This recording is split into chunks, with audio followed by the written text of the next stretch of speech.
Yvette Cooper's approach to migration will be to build more detention centres and lock up or expel more illegal migrants. But all of this relies. She's planning to do more than Theresa May. That wouldn't be so difficult. But all of this relies on the Home Office actually doing its job and processing the asylum applications. It also relies on whether or not Yvette Cooper and the Labour government intend to repeal the three absurd laws put forward by the last Conservative government: the Rwanda law, the Nationality and Borders law, and the illegal migration law. Because at the moment, anybody who comes to Britain by an illegal route is now branded an illegal migrant, which is a questionable interpretation of the 1951 Refugee Convention, to which we are still signatories. So the first thing she has to do is to review and reorder those three acts, and if necessary, repeal them.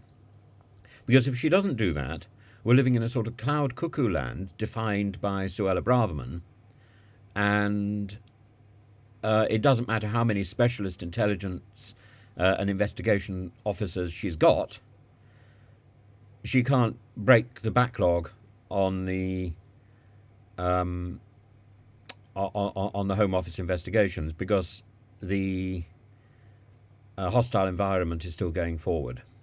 She has to change that structure, and changing that structure means getting rid of the various laws. The only compulsion that she's got is to throw out illegal migrants, but an illegal migrant is somebody internationally understood that has been rejected by the host country for asylum. But if these people have not been able to apply for asylum, that only makes them illegal migrants under our domestic law and not in international law. So there is a problem, and if she wishes to defy those three laws, then she has to explain why she isn't keeping the law.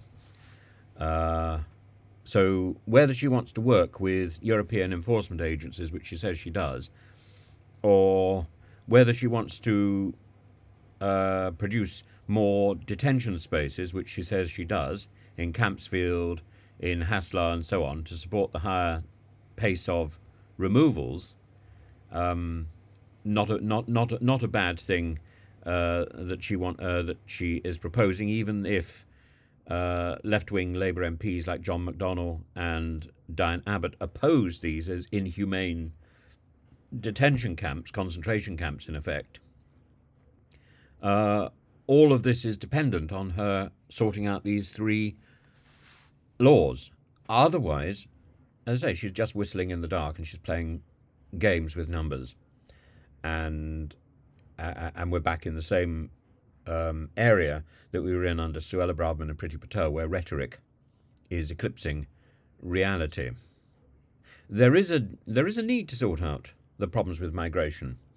We need more migrants to fill the places that can't be filled with British workers at the moment. We need the NHS, we need the education system, we need the police force, we need the care industry to function.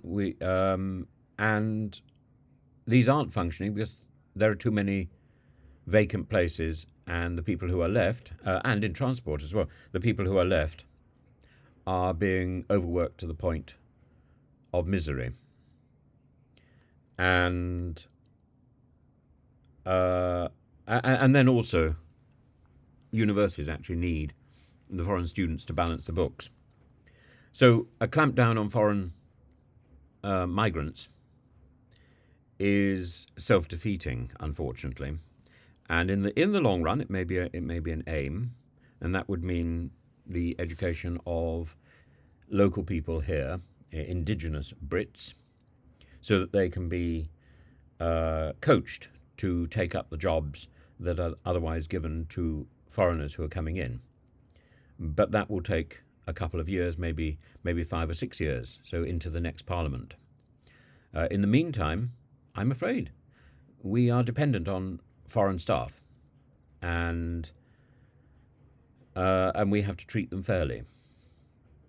And the number of migrants coming across the Channel is a small part of the problem. The bigger part of the problem is the legal migration, which has swamped the system, and that needs better control. But the illegal migration is a pitiful distraction. Since the election, 5,720 people, I think, have come over. That's slightly less than the same number of people who came over than in the time last year, but slightly more than in 2022.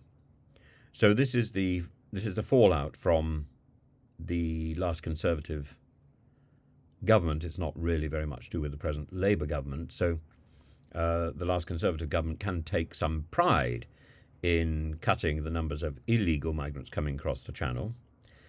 It can take some pride in cutting the amount of legal migration. But unless the Home Office actually processes the applications, we still have a backlog stuck in hotels who are doing nothing, who are contributing nothing to our society. They could all be paying tax and be profitably engaged, or be actively helped by our system. And